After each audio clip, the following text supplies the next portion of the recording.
दोस्तों नमस्कार। The real science study channel पर आप सबका एक बार फिर से स्वागत है। रीड की श्रृंखला में हमने 8-9 वीडियो कर लिए हैं। जिसने नहीं देखे हैं वो आराम से प्लेलिस्ट बनी हुई है। आपका जो भी टॉपिक, आपको जिस टॉपिक में भी आपको दिक्कत है वो आप आराम से वीडियो देख के रिवीजन अपना कर सकते हैं, कोई दिक्कत नहीं है। अब हम इसकी रीड की श्रृंखला में आगे का टॉपिक पढ़ते हैं। मानव का रक्त परिसंचरण तंत्र, blood circulatory system of human. इसमें हम सबसे पहले रक्त के बारे में जानकारी देखते हैं कि रक्त है, और रक्त के साथ हम इसमें पढ़ेंगे अपना हार्ट, हृदय। ठीक है। रक्त तरल संयोजी ऊतक होता है। मतलब संयोजी ऊतक का क्या मतलब होता है कि ये शरीर के विभिन्न भागों को जोड़ता है। यानी शरीर के लगभग सभी भागों को रक्त जोड़ता है। सभी भागों में रक्त का संचरण होता है। ऐसा तो है नहीं कि किसी भाग में रक्त का संचरण नहीं होता। हाँ, कुछ निर्जीव भाग होते हैं जैसे कि नाखून, बाल, लेकिन इनके भी स्टार्टिंग में तो ब्लड इनको भी तो चाहिए होता है ना। देखो, मानव में व अन्य पशुओं में आवश्यक पोषक तत्व ऑक्सीजन को कोशिकाओं तक तथा कोशिकाओं से चयापचयी अपशिष्ट पदार्थ, मेटाबॉलिक वेस्ट प्रोडक्ट तथा CO2 का परिवहन करता है। रक्त का कार्य क्या है?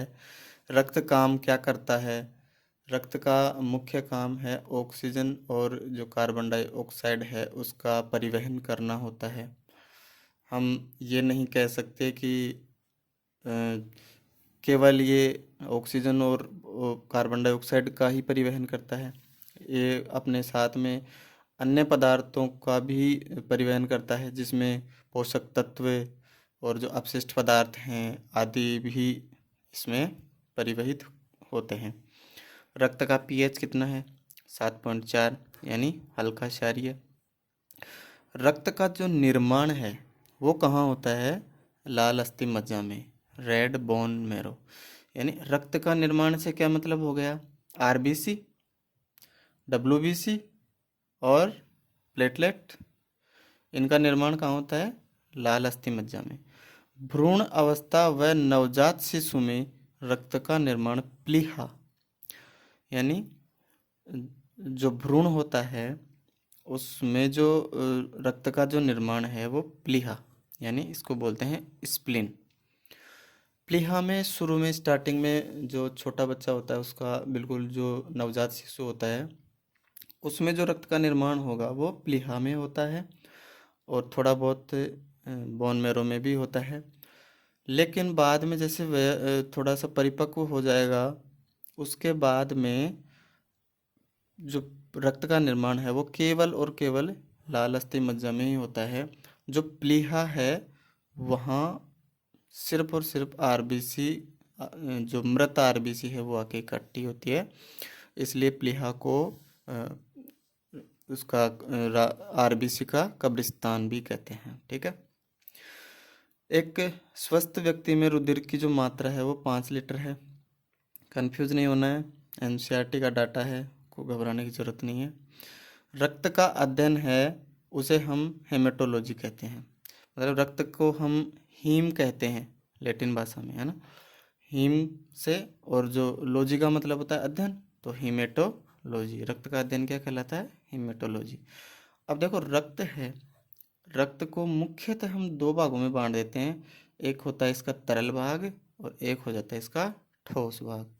अब तरल भाग और ठोस भाग से क्या मतलब हुआ कि जो तरल भाग है वो तो होता है प्लाज्मा, ठीक है, और जो ठोस भाग है उसमें पाई जाती हैं कोशिकाएं, जैसे RBC, WBC, प्लेटलेट, है ना। अब जो कुल रक्त है उसका जो प्लाज्मा उसमें है वो 55% है, तो फिर कोशिकाएं कितने परसेंट पे हो गई? 45% पे। ठीक है। अब इस 45% वाले इस भाग को, इसको कहते हैं हम हीमेटोक्रिट।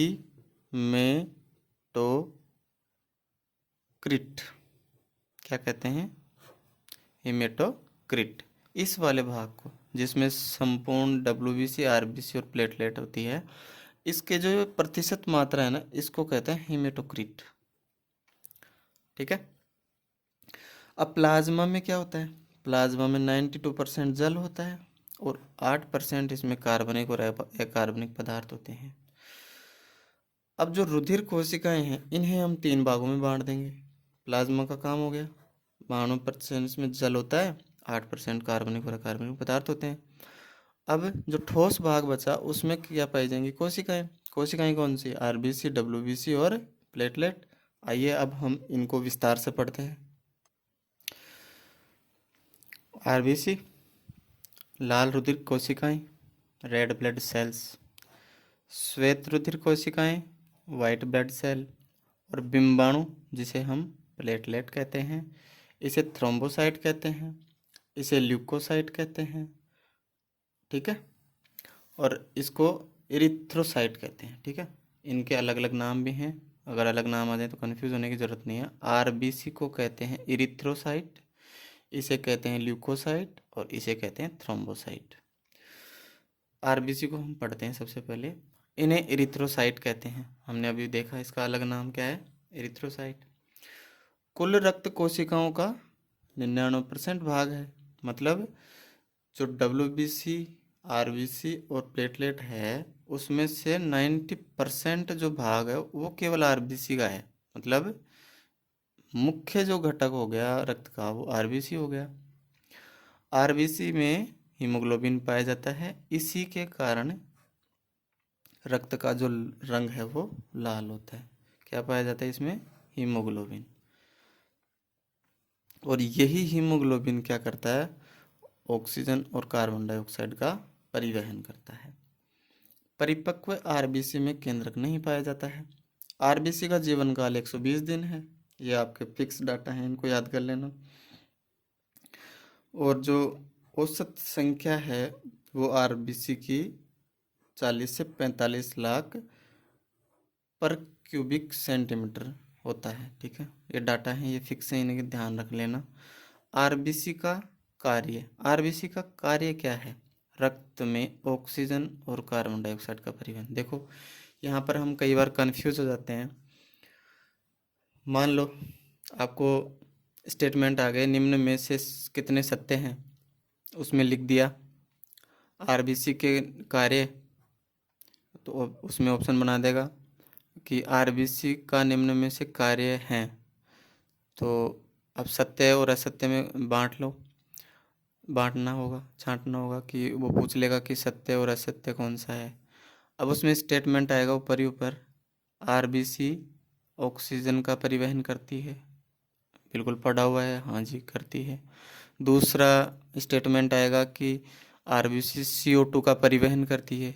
यहाँ अब क्या आप फंस जाओगे, नहीं आरबीसी तो ऑक्सीजन का ही करती है। नहीं भाई, आरबीसी CO2 का परिवहन भी करता है। आरबीसी का घटक क्या होता है? हीमोग्लोबिन।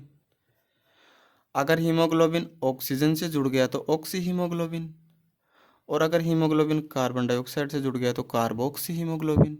इसका मतलब क्या हुआ कि जो आरबीसी है वो ऑक्सीजन का भी परिवहन करती है और कार्बन डाइऑक्साइड का भी परिवहन करती है। इसे लेके कन्फ्यूजन में नहीं रहना है। आरबीसी की कमी से कौन सा रोग होता है? एनीमिया, जिसे हम रक्त की कमी भी कहते हैं। दूसरा देखो डब्ल्यूबीसी, वाइट ब्लड सेल्स। ये प्रतिरक्षा तंत्र प्रदान करती हैं अपने को, मतलब बाहरी रोगों से हमारी रक्षा करती हैं। बाहरी जीव जो हमें नुकसान पहुंचाते हैं उनसे हमारी रक्षा करते हैं। इस अब निर्माण लाल अस्थि मज्जा में अपन पढ़ चुके ऊपर। अन्य नाम ल्यूकोसाइट हमने ऊपर पढ़ लिया।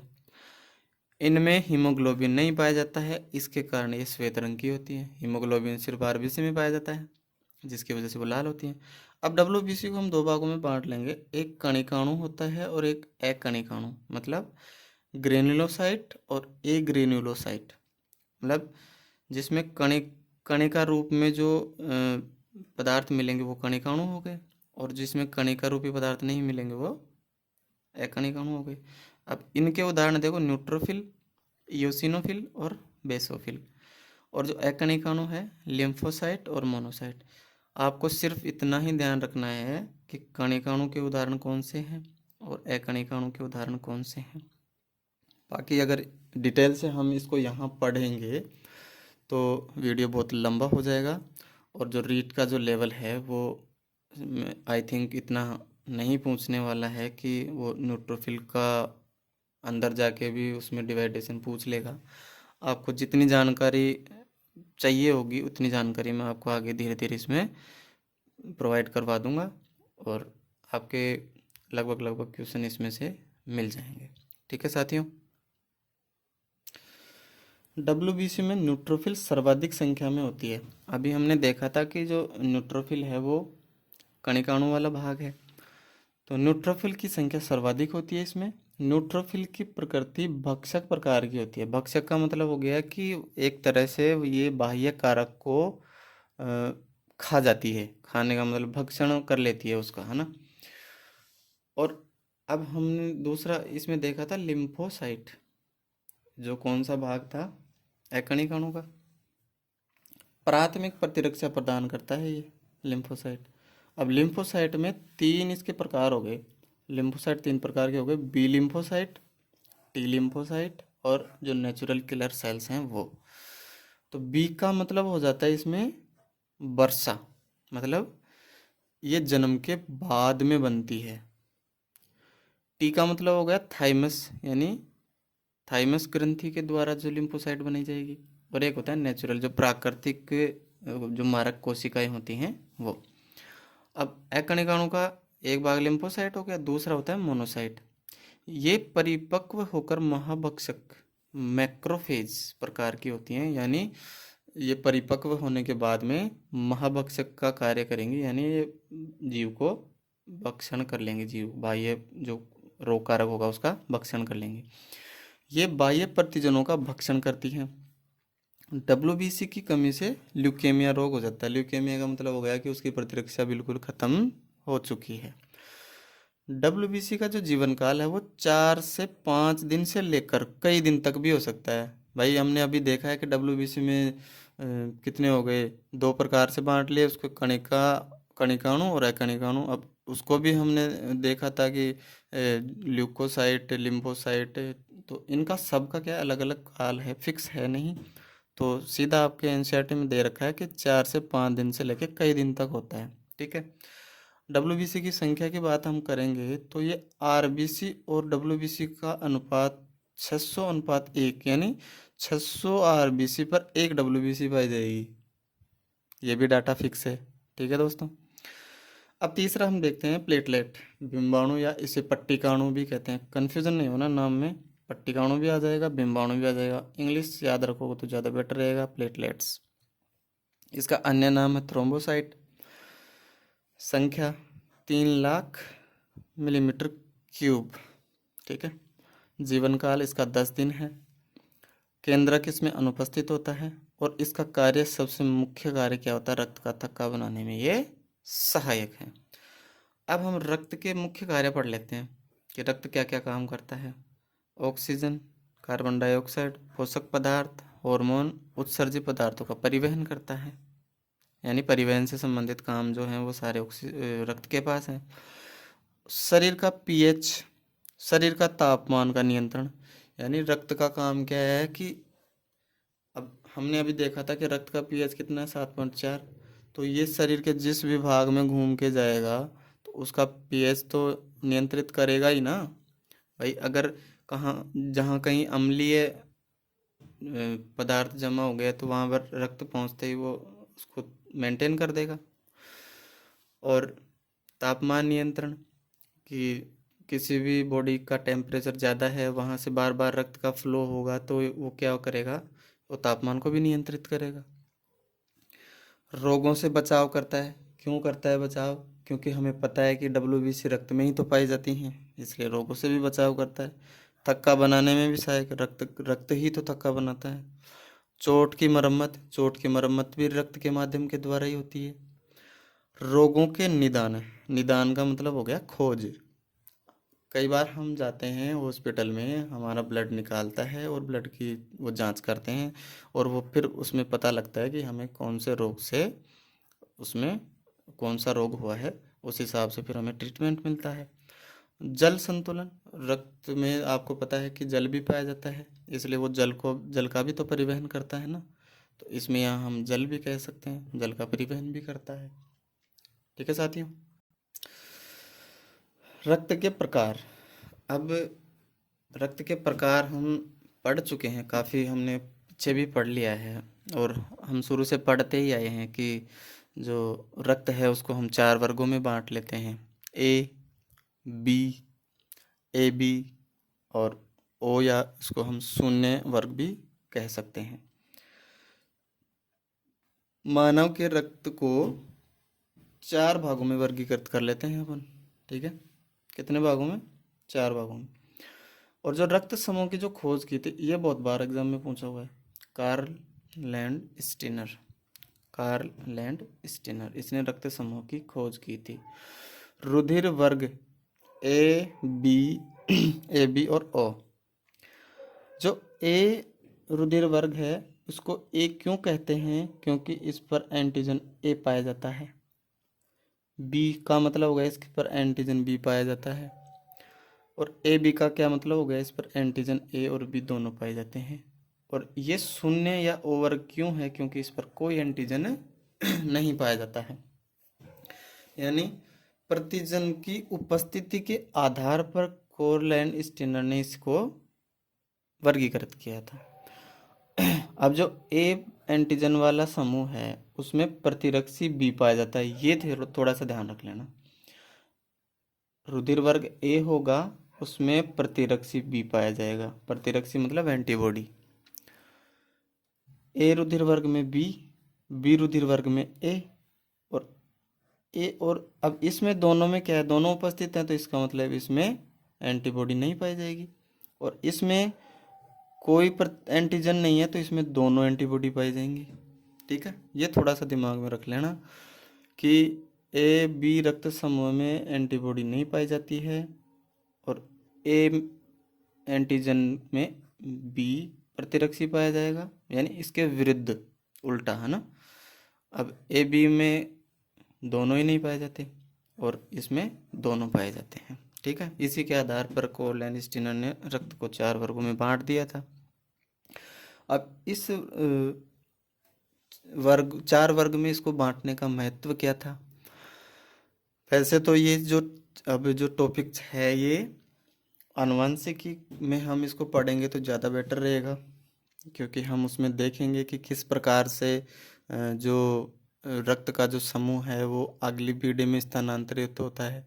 लेकिन फिर भी हम थोड़ा हल्का फुल्का इधर भी पढ़ लेते हैं, ताकि उधर भी हमें ध्यान रहे कि हाँ रक्त समूह का हमने वहाँ भी पढ़ा था। तो उचित वर्ग का रुधिर हम, जैसे मान लो किसी व्यक्ति का एक्सीडेंट हो गया, अब पहले क्या होता था, बिना किसी जांच के किसी भी व्यक्ति का रुधिर किसी को भी चढ़ाया देते थे। अब जो अगर उल्टा सीधा रक्त चढ़ गया तो व्यक्ति की तो मृत्यु निश्चित है, क्योंकि अब जैसे मान लो किसी का रुधिर वर्ग ए है, उसको बी का रुधिर वर्ग चढ़ा दिए तो ये एंटीबॉडी बना लेगा ना, और एंटीबॉडी बना लेगा तो उसके रुधिर का तो थक्का जम जाएगा। तो जिस भी व्यक्ति को अलग रुधिर चढ़ गया वो तो मर ही जाएगा ना।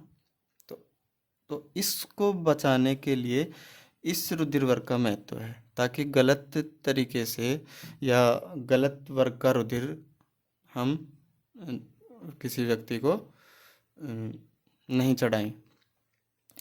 उचित रुधिर वर्ग की आवश्यकता को व्यक्ति को दिया जा सकता है, इसलिए हम इसको पढ़ते हैं।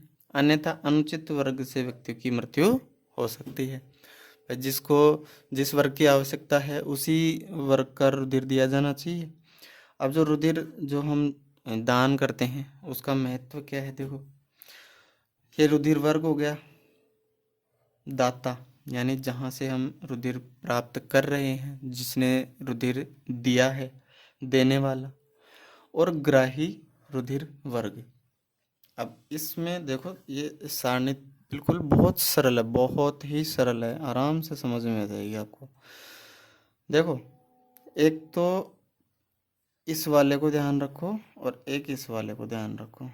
जो ओ है ये सभी को दान करेगा, ओ का मतलब आप ऐसे ध्यान रखना, ओल। वैसे ओल की मीनिंग चालू होती है ए से, लेकिन ओल से मतलब ध्यान रख लेना ओ। तो ओ का मतलब हो गया ओल, यानी ये सबको देगा, सबको रुधिर दे सकता है, ऑल डोनर। ठीक है, कंप्लीट डोनर है ये। इसको बिना किसी जांच के किसी भी व्यक्ति को हम जो रक्त है वो इसको दे सकते हैं। और ए भी एक ऐसा रुधिर समूह है, वो सबसे रुधिर ग्रहण कर सकता है ये। ठीक है, यानी इसको रुधिर ग्रहण करने के लिए कोई जांच की जरूरत नहीं है करने की कि इसमें कौन सा रुधिर सेट। जिसको पता है कि मेरा रुधिर ए बी है ना, तो वो किसी भी व्यक्ति से रुधिर ले सकता है। और जिसको पता है कि मेरा रुधिर वर्ग ओ है, वो किसी भी व्यक्ति को रुधिर दे सकता है, इसमें जांच करने की जरूरत नहीं है। ठीक है, कन्फ्यूजन क्यों कहाँ पे होता है हमें ए और बी में, तो ध्यान रखना, ए व्यक्ति वाला सिर्फ ए व्यक्ति वाले को देगा और बी व्यक्ति वाला सिर्फ बी व्यक्ति वाले को। यहाँ पे उल्टे सीधे नहीं होने चाहिए ये। ठीक है, और जो ओ है ये किसी भी व्यक्ति का रुधिर नहीं ले सकता, ये भी ध्यान रखना। ये सिर्फ दाता ही है, या तो ओ का ही लेगा या लेगा ही नहीं।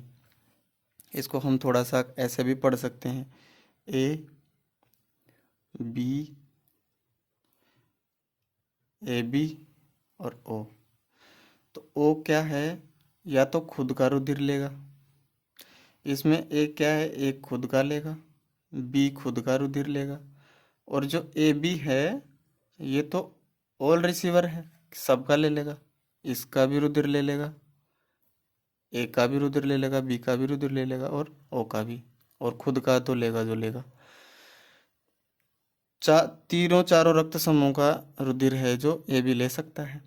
लेकिन जो ए है वो खुद का रुधिर ले सकता है और ओ का रुधिर ले सकता है, बी खुद का रुधिर ले सकता है और ओ का रुधिर ले सकता है। ऐसा समझ लेना इसको। ठीक है, अब ए बी प्रतिजन, ए बी एंटीजन के अलावा रुधिर वर्ग कणिकाओं पर जो आर एच प्रतिजन है वो भी पाया जाता है। पहले आर एच प्रतिजन को नहीं पढ़ते थे, लेकिन कुछ ऐसी जो घटनाएं हुई जिसके बाद में इसको पढ़ना भी अनिवार्य हो गया। देखो, जिस पर आर एच एंटीजन पाया जाएगा जिस रक्त में, उसे हम आर एच पॉजिटिव कहेंगे, और जिस पर नहीं पाया जाए उसको हम आर एच नेगेटिव कहेंगे। इसकी भी खोज लैंडस्टीनर ने की थी, इसके साथ एक विनर और आ गया है। और रिसस बंदर में इसकी खोज की थी, रिसस से ही ये आर एच लिया गया है। ठीक है, तो जिसमें ये जो पाया जाएगा एंटीजन उसे पॉजिटिव, और जिसमें नहीं पाया जाएगा उसके आर एच नेगेटिव, जिसमें पाया जाएगा उसमें पॉजिटिव और जिसमें नहीं पाया जाएगा उसमें नेगेटिव। विश्व में कुल 80% लोग आर एच पॉजिटिव हैं और भारत में 93% आर एच पॉजिटिव हैं। ये एनसीईआरटी का डाटा है अपना। तो इसका मतलब क्या हो गया कि जो भारत में है वो लगभग लगभग हर व्यक्ति आर एच पॉजिटिव जो एंटीजन है वो रखता है। तो अब इसको पढ़ने की ज़रूरत क्या पड़ गई, इसको पढ़ने की ज़रूरत पड़ गई कि जो 93% के अलावा जो 7% लोग बच गए, उसमें हम 50-50 भी डिवाइड करेंगे तो 3.5% महिला हो गई। अब ये 3.5% जो महिलाएं हैं ना, इनमें पहला शिशु है उसमें कोई दिक्कत नहीं होगी, जो पहले शिशु को ये जन्म देंगे उसमें कोई दिक्कत नहीं होगी। लेकिन ऐसी महिलाओं में अगर दूसरा शिशु अगर उसके हुआ तो वो गर्भाशय में ही मर जाएगा। क्यों मर जाएगा, क्योंकि पहला जब शिशु हुआ था उसमें उस वक्त माता के जो रक्त है उसमें एंटीबॉडी कम ही बने थे, है ना, कुछ ही संख्या में बन पाए थे।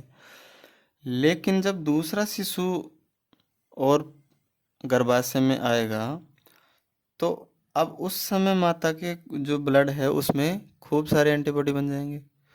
तो अब वो एंटीबॉडी और जो शिशु के एंटीबॉडी है उसमें वो मैच नहीं होंगे, क्योंकि हम देख रहे हैं कि यहाँ पर माता का जो ब्लड है उसमें RH नेगेटिव है, 3.5% की बात कर रहे हैं हम, और जो पिता का है वो RH पॉजिटिव है।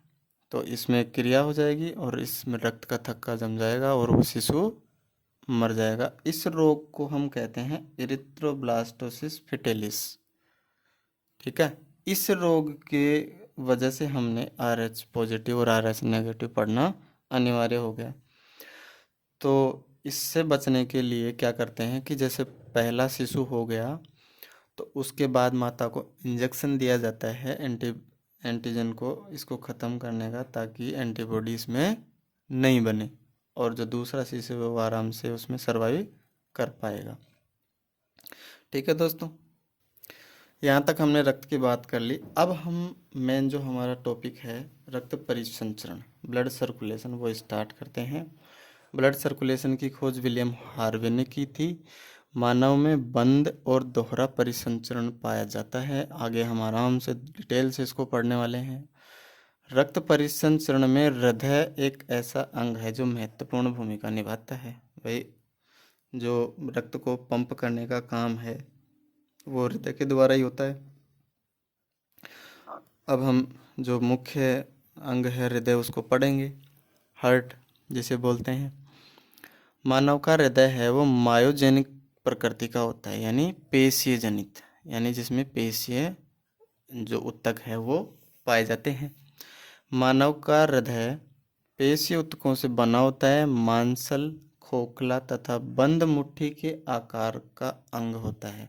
यानी हम बात करें कि हृदय का आकार क्या है, तो व्यक्ति अपनी जो मुट्ठी का आकार है उसके बराबर का हृदय रखता है। यह दोहरी झिल्ली में आवरण से घिरा रहता है, जिसे हृदय आवरण या पेरिकार्डियम जिसे हम कहते हैं, यानी दोहरी मजबूत झिल्ली से ये बना होता है। पेरिकार्डियम में पेरिकार्डियल फ्लूइड भरा रहता है, पेरिकार्डियल द्रव भरा रहता है, और इस द्रव का काम क्या है कि ये बाहरी आघातों से हमारे हृदय की सुरक्षा करता है। मान लो हम कहीं चल रहे हैं और चलते चलते अचानक से हम गिर गए तो गिर गए तो क्या होगा, प्रेशर तो क्रिएट होगा ना। जैसे मान लो फसली के चोट लग गई तो उसमें में तो अपना हृदय है अंदर, तो जैसे चोट लगेगी और उसमें दबाव लगेगा तो ये हृदय के जो चारों तरफ ये फ्लूइड है ना, ये हृदय को पिचकने से बचा लेगा। ठीक है ना। मानव हृदय में 4 कक्ष पाए जाते हैं, इसे 4 कोष्ठी हम इस हृदय को कह सकते हैं। ऊपरी 2 कक्षक छोटे जिन्हें आलिंद कहते हैं, और नीचे के 2 कक्षक अपेक्षाकृत बड़े होते हैं जिन्हें हम निलय कहते हैं। आलिंद को एट्रियम और निलय को वेंट्रिकल कहते हैं। यदि हृदय को हम लंबवत 2 भागों में विभक्त करें तो दाईं तरफ एक आलिंद और एक निलय दाईं तरफ, और एक बाईं तरफ आलिंद और एक बाईं तरफ निलय हो जाएगा। बाईं तरफ वाले आलिंद में और जो निलय में है उनके बीच द्विवलन कपाट पाए जाते हैं। देखो ये थोड़ा सा आप इसमें ट्रिक लगा लेना। बाईं, ठीक है, बाईं मतलब BI से हम इसको देख सकते हैं। BI का मतलब होता है 2, तो 2 का मतलब हो गया द्विवलनी, यानी बाइकस्पिड, बाइकस्पिड वाल्व। बाईं तरफ बाइकस्पिड वाल्व पाए जाएंगे। बाईं तरफ, या हम इसको हम ऐसे भी कह सकते हैं कि बाएं में 2 शब्द हो गए तो 2 शब्द वाले की तरफ 2, और दाहिने में कितने होते हैं 3 शब्द, तो दाईं तरफ कितने हो जाएंगे 3, ट्राइकस्पिड वाल्व। इसे माइट्रल भी कहते हैं, ये थोड़ा सा ध्यान रखना इसमें, इसे माइट्रल भी कहते हैं। अगर अभी आपको ऑप्शन में बाइकस्पिड वाल्व मिले ही नहीं और ये मिल जाए, है ना, तो ये थोड़ा सा दिमाग में रख लेना। दाहिनी तरफ आलिंद व निलय के बीच में त्रिवलनी कपाट पाए जाते हैं। देखो 3 शब्द हो गए 3 में त्रिवलन हो गया और बाएं में 2 हो गए शब्द, तो इसमें द्विवलन कपाट हो गए। ठीक है, बाइकस्पिड और ट्राइकस्पिड। ये कपाट रुधिर को विपरीत दिशा में जाने से रोकते हैं। ठीक है, इसमें जैसे ये हृदय है, इधर इसको हम 4 भागों में बांट लेंगे। ये दायां भाग हो गया, ये इधर वाला बायां भाग हो गया। ठीक है, बाएं भाग में ये 2 बाइकस्पिड वाल्व और दाएं भाग में 3 ट्राइकस्पिड वाल्व। अब ये वाल्व क्या करते हैं, सिर्फ ये एक ही तरफ खुलते हैं। ठीक है, तो जैसे आलिंद से निलय में रुधिर जग गया ना, तो एक ही तरफ फ्लो करेगा। ये ऐसे नहीं कि निलय से भी आलिंद में जाके घुस जाएगा। ठीक है, अगर ऐसा हुआ ना तो फिर दुनिया तबाह हो जाएगी। करते हैं ना, मटर छील रहे हैं, कचरा एक तरफ करते हैं, मटर को हम दाने को एक तरफ कर लेते हैं, लेकिन कभी कभी भूल जाते हैं कि कचरे में तो दाने गिर जाते हैं, दाने में कचरा गिर जाता है। अगर ऐसा शरीर में होने लग गया ना तो फिर हो लिए हम तो काम। हर चीज़ सिस्टमेटिक तरीके से है, कहीं गड़बड़ की कोई गुंजाइश नहीं होती है। अगर गड़बड़ हुई तो सीधा परलोक। ठीक है, तो ये एक ही तरफ खुलने वाले वाल्व होते हैं। जैसे हम इसकी प्रक्रिया आगे और पढ़ेंगे आराम से, बिल्कुल आपको कोई डाउट रहेगा ही नहीं। तो ये कपाट क्या है, रुधिर को विपरीत दिशा में जाने से रोकते हैं, यानी सिर्फ एक दिशीय प्रवाह ही इन वाल्व के द्वारा होता है। ये जैसे एक तरफ फ्लो हो गया और दूसरी तरफ का दबाव बढ़ेगा तो ये बंद हो जाएंगे। आगे हम इसकी कार्यप्रणाली में आराम से पढ़ लेंगे इसको। ठीक है साथियों, मानव हृदय की भित्ति 3 परतों की बनी रहती है, एपिकार्डियम, मायोकार्डियम, एंडोकार्डियम। बाह्य स्तर होता है ये मध्य स्तर होता है और ये अंतः स्तर होता है। बस ये थोड़ा सा ध्यान रख लेना। आलिंदों व निलयों को दाएं व बाएं भाग को पृथक करने वाली संरचना आलिंद निलयी दरार, कोरोनरी सल्कस। हम देखते हैं ना ऐसे कि जो जो हृदय है उसको हम ऐसे देखते हैं तो हमें पता होता है कि भाई ये आलिंद हो गए, इधर ये निलय हो गए। तो जो ये वाला जो पार्ट है ना, ये इसको आलिंद निलयी सल्कस कहते हैं। ठीक है, ये जो ये पूरा इधर वाला यहाँ वाला, इसको आलिंद निलयी सल्कस कहते हैं। हम आराम से डायग्राम से हर चीज़ को देख लेंगे आराम से, कोई दिक्कत नहीं है आगे। आलिंदों के मध्य गर्त, देखो यहाँ पर आलिंद है, यहाँ पर एक गर्त पाया जाता है, यानी गर्त का मतलब हो गया खड्डा।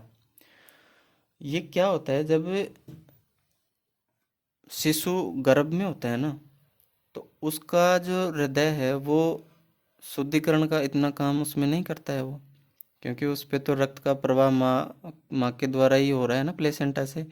तो उसको ज़रूरत नहीं है कि कौन सा किधर स्वस्थ वो अपने शुद्ध रुधिर बहाना है, कौन सा किधर बहाना है। तो उसमें ये छिद्र क्या होता है, ये आर पार होता है। ठीक है, यानी इधर का रुधिर इधर भी फ्लो करेगा, इधर का इधर भी फ्लो करेगा, कोई सिस्टम नहीं रहता है उस टाइम पे। लेकिन बाद में क्या होता है, जैसे शिशु का जन्म हो गया ना तो धीरे धीरे क्या होता है, ये जो गर्त है ये भर जाता है। लेकिन हमने सुना है कि किसी किसी बच्चे के दिल में छेद रह जाता है, तो वो छेद यही रहता है, ये भरता नहीं है उनके। समझ रहे हो ना? तो इस प्रकार के इस रोग को क्या कहते हैं, फोरामन ओवेलिस। ठीक है, फोरामन ओवेल इसको कहते हैं। फुफ्फुसीय तथा महाधमनी के अंदर 3 अर्धचंद्राकार कपाट इसमें पाए जाते हैं, सेमिलुनर वोल्व जिसे कहते हैं। रुधिर को वापस निलय में आने से ये रोकते हैं। अभी हमने पढ़ा था कि वो जो बाइकप्सिड और ट्राइकस्पिड वाल हैं वो भी तो उसको वापस आलिंद में जाने से रोक रहे थे ना। तो ये निलय से आगे जहाँ रुधिर फ्लो हो गया ना उसको वापस निलय में आने से रोकेंगे। अब जो हृदय की कार्य प्रणाली है उसको पढ़ने से पहले हम थोड़ा सा और कुछ जानकारियाँ ले लेते हैं। हृदय पेशीय पंप की तरह कार्य करता है। ठीक है, हृदय रक्त को पंप करके शरीर के सभी भागों तक पहुंचाता है। हृदय की कार्य प्रणाली को हम दो भागों में बांट लेते हैं, एक हृदय स्पंदन हो गया और एक हृदय चक्र हो गया। हृदय स्पंदन जिसे हम हार्ट बीट कहते हैं, ठीक है, जो हमने पढ़ा है कि 1 मिनट में 72 बार होता है, ठीक है। हृदय स्पंदन दर और जो हमने श्वसन वाले चैप्टर में पढ़ा था श्वसन दर, दोनों अलग अलग चीज़ें हैं, ध्यान रखना। हृदय स्पंदन दर होती है 72 प्रति मिनट और श्वसन दर होती है 16 से 20 प्रति मिनट, ठीक है। अब इसको हम दो भागों में बांट लेते हैं, इसमें हृदय स्पंदन और हृदय चक्र। तो हम इन दोनों को पढ़ते हैं आराम से। हृदय स्पंदन, हार्ट बीट। हृदय के लयबद्ध संकुचन को हृदय स्पंदन कहते हैं। अब जो हृदय तंत्र होता है ना, उसमें मुख्य जो संरचनाएं होती हैं वो होते हैं एस ए नोड, जिसे हम साइनो एट्रियल नोड कहते हैं, ऐसे node, AV node, His bundle और पुरकिंज फाइबर तंतु। ये चार संरचनाएं ही हृदय में मुख्य कार्यकारी संरचनाएं हैं। इनमें से एक भी संरचना में गड़बड़ हुई, हृदय खत्म हुआ, हृदय बंद हो जाएगा, ठीक है। ये मुख्य संरचनाएं होगी। इसे तो हम पेसमेकर ही कहते हैं, क्योंकि मुख्य नियंत्रण केंद्र यही होता है, ऐसे नोड, ठीक है। ऐसे नोड ऊर्ध्व महाशिरा के छिद्र के समीप होती है, यानी जो हम अभी चित्र देखेंगे, आराम से चित्र द्वारा हम समझ लेंगे कि कौन कहाँ पर क्या किस तरह से मतलब स्थित है संरचना। ऐसे नोड से आवेग संचरित होकर एवी नोड तक पहुंचता है और एवी नोड से आवेग आगे संचरित होकर हिज के बंडल और फिर पुरकेंज तंतुओं तक पहुंचता है। आलिंदों का संकुचन पूर्ण होने के बाद दोनों निलय में आवेग संचरित होता है और निलयों का संकुचन होता है। हृदय का गति निर्धारक पेसमेकर ऐसे नोड को हम कहते हैं, ठीक है, ये ध्यान रखना इसका। आवेग उत्पन्न होने की जो दर है हमने पढ़ ली, 72 प्रति मिनट है, ठीक है। अब दूसरा हम इसमें पढ़ते हैं हृदय चक्र, ठीक है। हृदय के एक स्पंदन प्रारंभ होने से लेकर अगले स्पंदन प्रारंभ होने तक, एक स्पंदन शुरू हुआ यहाँ से लेके और यहाँ से दूसरा स्पंदन शुरू होने वाला है, ठीक है, फिर ये शुरू हुआ, फिर यहाँ से दूसरा तो इस वाले पार्ट को हम हृदय चक्र कहते हैं, ठीक है। एक हृदय चक्र को पूर्ण होने में कुल समय लगता है 0.8 सेकंड, ठीक है। एक हृदय चक्र को पूर्ण होने में कुल समय लगता है 0.8 सेकंड। एक हृदय चक्र में दो प्रावस्थाएं होती हैं, अनुशीतलन और जिसे हम डायस्टोल कहते हैं, और एक होती है सिस्टोल या प्रकुंचन। अब इसको अनुशीतलन को हम आलिंद अनुशीतलन और निलय अनुशीतलन में पढ़ेंगे, और ये प्रकुंचन है, ये आलिंद प्रकुंचन होगा और निलय प्रकुंचन होगा, ठीक है, डायस्टोल और सिस्टोल। इसको थोड़ा सा हम अगर देसी तरीके से पढ़ेंगे तो इसको हम पढ़ेंगे सुसना। हम सुसना को मतलब जो ऐसे हम गुब्बारा फुलाते हैं और फिर जैसे उससे हवा निकल जाती है हम कहते हैं गुब्बारा सुस गया, ठीक है। सुसना मतलब वो छोटा हो रहा है, और डायस्टोल मतलब बड़ा, ठीक है। डाई माने बड़ा हो गया भाई, डाई यानी जैसे इसको ढाई समझ लो ना, ढाई मतलब 2.5 गुना हो गया, ज़्यादा हो गया, बड़ा हो गया, है ना। और इसको हम सुसना समझ लो। सुसने याद करने की ट्रिक होती है, अपने हिसाब से कुछ भी ट्रिक बना लो, बाकी मैं तो थोड़ा सा आसान कर रहा हूँ कि आप इस तरीके से इसको समझ सकते हो, ठीक है। क्योंकि ये चीज़ें याद जल्दी से होती नहीं है, तो थोड़ा सा इसको दिमाग में हम ऐसे रखेंगे तो अचानक से दिमाग में याद आ जाएंगी ये चीज़ें। अब इसकी पहली प्रक्रिया है आलिंदों का अनुशीतलन, यानी अनुशीतलन से हम इसमें बहुत बार कंफ्यूज हो जाते हैं। तो ये डायस्टोल ध्यान रखना, डाई मतलब 2.5 गुना यानी बड़ा हो गया, एट्रियल डायस्टोल, आलिंद व निलय हृदय चक्र के दौरान ज़्यादा समय विश्रांत अवस्था में रहते हैं। यानी कि जो आवेग उत्पन्न होगा वो तो कुछ ही सेकंड के कुछ ही भाग के लिए होता है ना, उसके अलावा तो जो हृदय है वो विश्रांति अवस्था में ही तो रहता है। तो वो आलिंदों का जो अनुशीतलन का समय है ना वो तो है 0.7 सेकेंड। अब देखो ये वाले जो समय हमने देंगे ना, इसमें आप कन्फ्यूज़न नहीं होना, इनको सबको ऐड नहीं करना होता है। अब जैसे मान लो किसी में 0.7 सेकेंड लग रहा है, किसी में 0.3 सेकेंड लग रहा है, किसी में 0.1 सेकेंड लग रहा है, किसी में 0.5 सेकेंड लगेगा।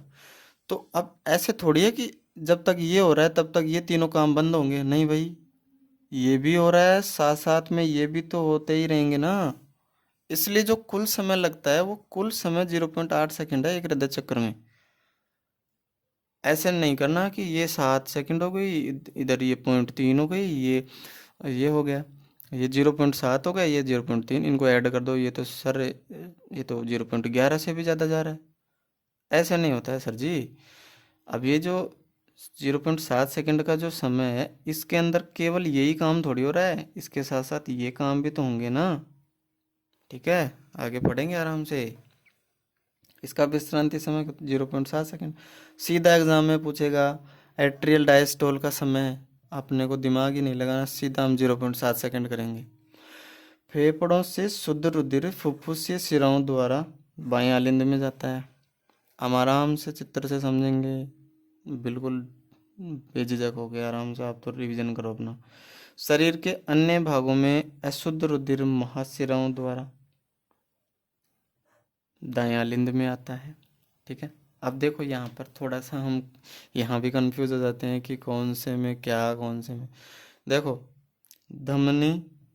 धमनियों में शुद्ध रुधिर बहता है, शुद्ध, ध से धनुष, ध से धमनी, शुद्ध रुधिर कहाँ बहेगा, धमनियों में, और अशुद्ध रुधिर शिराओं में। ठीक है, अशुद्ध रुधिर शिराओं में और शुद्ध रुधिर धमनियों में। लेकिन दो जगह पर ये उल्टा होगा। एक तो महाशिरा में शुद्ध रुधिर बहेगा, और एक जो महाधमनी है, जो फुफ्फुसीय जो शिरा है, सॉरी, जो फुफ्फुसीय शिरा है उसमें शुद्ध रुधिर, और जो फुफ्फुसीय धमनी है ना, फुफ्फुसीय धमनी, उसमें अशुद्ध रुधिर बहता है। यहाँ पर दो जगह ध्यान रखना, फुफ्फुसीय शिरा में शुद्ध और फुफ्फुसीय धमनी में अशुद्ध रुधिर बहता है। हम आगे आराम से देख के चित्र से पढ़ेंगे।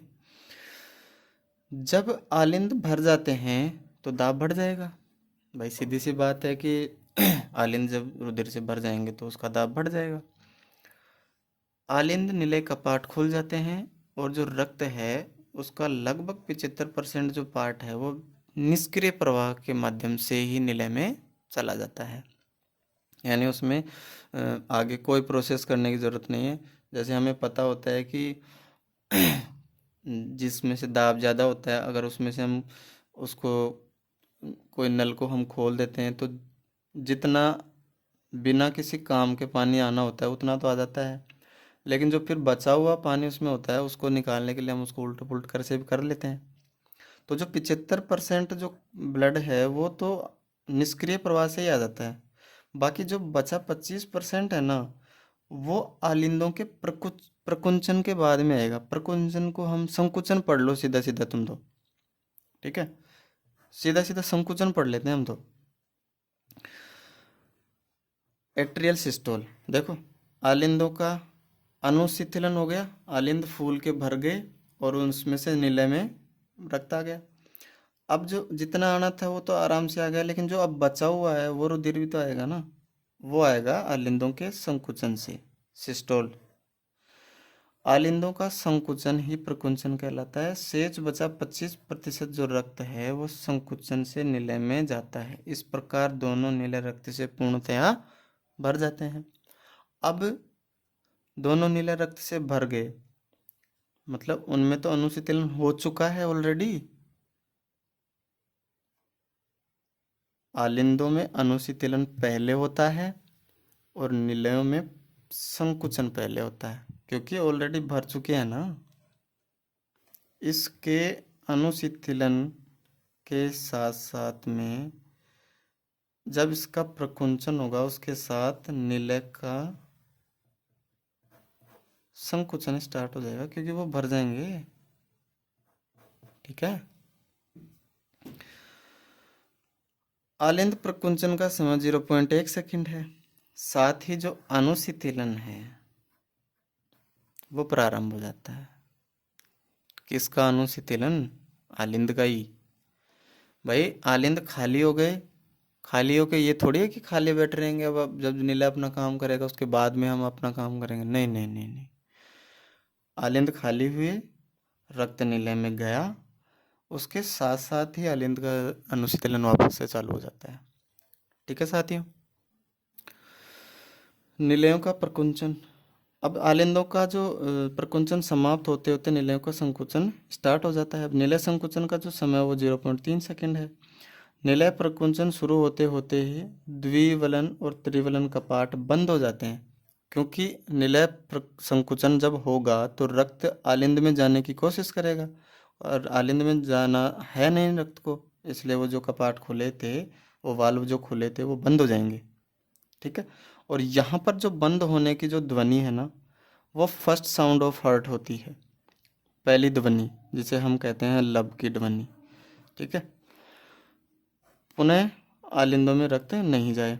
निलयों में दाब बढ़ने से महाधमनी और फुफ्फुसीय कार्ड या फुफ्फुसीय, जिसको हम कहते हैं पल्मोनरी ट्रंक, के अर्धचंद्राकार कपाट खुल जाते हैं और दाब सहित रुधिर वाहिकाओं में भेज दिया जाता है। निलयों का अनुशीतलन। निलयों के प्रकुंचन के पश्चात निलय विश्रांति अवस्था में आ जाएंगे। भाई प्रकुंचन हो गया, मतलब उनका संकुचन तो हो गया। अब संकुचन हो गया तो वो अब धीरे धीरे उनका डायस्टोल भी तो होगा ना, इससे दाब कम हो जाएगा और अर्धचंद्राकार कपाट तुरंत बंद हो जाते हैं। यहाँ पर सेकंड साउंड ऑफ हार्ट होता है, जिसे हम डब की ध्वनि कहते हैं। ठीक है। निलय अनुशीतलन के साथ ही आलिंद अनुशीतलन प्रारंभ हो जाता है, जो हमने अभी पीछे बता दिया। निलयों का अनुशीतलन समय 0.5 सेकंड होता है। अब इसको ऐड मत कर लेना, एक का तो सर आपने 0.7 बता दिया, एक का 0.1 बता दिया, एक का 0.3, एक का 0.5, इसको हम ऐड करेंगे तो सर ये तो बहुत ज़्यादा जा रहा है। नहीं नहीं सर जी, इसके साथ साथ ये काम भी तो स्टार्ट ही रहते हैं ना। ठीक है। इस प्रकार से एक जो कंप्लीट हृदय चक्र है उसको कंप्लीट होने में 0.8 सेकंड का समय लगता है। ठीक है सर। अब जो हृदय ध्वनि है ना, हमने अभी बात की थी, जो बंद होंगे ना बोल, तब उत्पन्न होती हैं दोनों ध्वनियाँ बंद होने के समय पर। दोनों ध्वनियाँ बंद होने के समय पर, खुलने के समय पर कोई ध्वनि नहीं होती है। द्विवलन त्रिवलन बंद होंगे तो फर्स्ट साउंड ऑफ हार्ट, और जब अर्धचंद्राकार बंद होंगे तो सेकंड साउंड ऑफ हार्ट। इसमें फर्स्ट तो लब है और सेकंड है वो डब है। ठीक है साथियों। ये देखिए मैंने कुछ कोशिश की है अच्छा बनाने की, इतना अच्छा बना नहीं है पर आपको समझ में आ जाएगा लेकिन। ठीक है। बाएं तरफ वाले द्विवलन कपाट बाइकस्पिड वाल्व, दाएं तरफ वाले त्रिवलन कपाट, ये ऊपर वाला दायां निलय, ये बायां दायां आलिंद, ऊपर वाला आलिंद, और ये नीचे वाला निलय। ऊपर वाले दो आलिंद और नीचे वाले दो निलय। दाएं तरफ वाला दायां आलिंद, बाएं तरफ वाला बायां आलिंद, और इधर ये दायां निलय और इधर बायां निलय। थोड़ा सा आप दिमाग में रखना कि बाईं तरफ शुद्ध रुधिर होता है हृदय में, और जो दाईं तरफ है वो अशुद्ध रुधिर होता है। इसको थोड़ा सा दिमाग में रखना। अगर याद नहीं रहता है तो ध्यान रख लेना कि जब फेरे होते हैं, शादी होती है, तो बाईं तरफ दुल्हन बैठती है, दाईं तरफ नहीं बैठती है कभी भी। इससे थोड़ा सा ध्यान रख लेना। अशुद्धि की तरफ नहीं बैठाते दुल्हन को, शुद्ध की साइड में बैठाते हैं। तो बाईं तरफ शुद्ध रुधिर होता है और दाईं तरफ अशुद्ध रुधिर होता है। इससे थोड़ा आपको याद रह जाएगा। अब देखो, जब बाईं तरफ से शुद्ध रुधिर महाधमनी से होता हुआ संपूर्ण शरीर में जाएगा। तो यहाँ पर जो ऑक्सीजनित रुधिर है, तो ऑक्सीजनित रुधिर इधर जाएगा, वो टिश्यू कोशिकाओं में आदि में काम आके फिर यहाँ पे इसमें कार्बन डाइऑक्साइड बढ़ती जाएगी, ऑक्सीजन काम आती जाएगी, आते आते इसमें यहाँ पर कार्बन डाइऑक्साइड की मात्रा बढ़ जाएगी। तो ये अशुद्ध रुधिर हो गया। अब ये अशुद्ध रुधिर इस सिरा में आके यहाँ पर दाईं तरफ दाएं आलिंद में आता है। ठीक है, तो अब ये दाएं आलिंद में आ गया। अब यहाँ से आके ये निलय में आ गया। अब यहाँ से ये निलय से होता हुआ फुफ्फुसीय जो अशुद्ध है ना, फुफ्फुसीय धमनी है, उससे होता हुआ फेफड़ों के पास जाएगा। अब फेफड़ों में वहाँ पर अपने को पता है कि अपने श्वसन तंत्र में पढ़ा था कि ऑक्सीजन तो अंदर आ जाएगी वापस ब्लड में, CO2 वापस निकल जाएगी। तो फिर ये क्या करेगी, महाशिरा से होते हुए यहाँ पे आएगी बाएं आलिंद में, और बाएं आलिंद में शुद्ध रुधिर हो गया। अब यहाँ से ये निलय में जाएगी। अब इस निलय से क्या होगा, ये इस महाधमनी में आएगा रुधिर, फिर से वापस से फ्लो हो जाएगा। ऐसे इस प्रकार से ये फ्लो चलता है। आप डायग्राम का स्क्रीनशॉट ले लेना, इसको आराम से इसमें सारी चीज़ मैंने मेंशन कर दी है, आप देख लेना। कुछ भी आपको डाउट रहे तो वो कमेंट में आप लिख देना, आपको मैं पूरे डाउट क्लियर कर दूंगा। ठीक है साथियों, अब देखो हमने पढ़ा था कि मानव का जो हृदय है उसमें दोहरा परिसंचरण पाया जाता है, उसको थोड़ा सा समझ लेते हैं। यहाँ पे देखो, मैंने जो रेड वाला है, लाल रक्त है, उसको शुद्ध रुधिर बनाया है यहाँ पे, और जो ये हरा वाला है इसको अशुद्ध रुधिर बनाया है। ठीक है, मतलब दाईं तरफ है तो अशुद्ध और बाईं तरफ है वो शुद्ध। ठीक है, सीधा सीधा अगर याद भी नहीं रहे तो दाहिना 3 शब्द होते हैं, अशुद्ध 3 से मैचिंग कर लेना, शुद्ध में 2 शब्द हैं, बाईं तरफ तो ये मैचिंग कर लेना ऐसे। ठीक है, तो अब देखो क्या होता है, हमने पढ़ा कि शुद्ध रुधिर यहाँ से निकला, शरीर में होते हुए काम आ गया इधर, फिर ये अशुद्ध हो गया। अब ये अशुद्ध रुधिर देखो पहली बार कहाँ आया, दाएं आलिंद में आया। अशुद्ध है ना, दाएं आलिंद में आया, पहली बार फ्लो हो रहा है दाएं आलिंद से दाएं निलय में, और यहाँ से फिर ये फुफ्फुसीय धमनी से होता हुआ अशुद्ध चल रहा है, यहाँ फेफड़ों के पास आ गया। अब यहाँ पर ये शुद्धिकरण हो गया इसमें।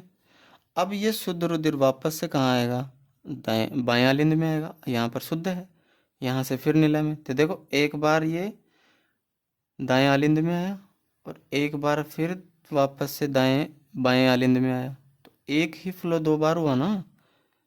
आधे वाले हृदय भाग में अशुद्ध का फ्लो हो गया और आधे वाले भाग में शुद्ध का फ्लो हो गया, यानी 2 बार परिसंचरण हो गया ना एक ही टाइम में। इससे हम इसको दोहरा परिसंचरण तंत्र कहते हैं। ठीक है, रुधिर हृदय में से 2 बार गुजरता है, पहले अशुद्ध और फिर शुद्ध, दोहरा परिसंचरण कहते हैं इसको। 2 अग्र महाशिरा तथा 1 पश्चिम महाशिरा द्वारा दाएं निलय से रुधिर यहाँ से फिर दाएं निलय में फेफड़ों में चला जाता है दाएं निलय से, और फिर फुफ्फुसीय शिराओं द्वारा बाएं आलिंद में डाला जाता है, फिर बाएं निलय से संपूर्ण शरीर में रक्त है वो उसका प्रवाह कर दिया जाता है। ठीक है साथियों, अब यहाँ पर हम थोड़ा सा इसके हृदय से संबंधित रोग देख लेते हैं। उच्च रक्तचाप, हाइपरटेंशन। भाई सामान्य जो रक्तचाप है वो ये होता है 120/80। ठीक है, ये मिनिमम हो गया, ये अधिकतम हो गया।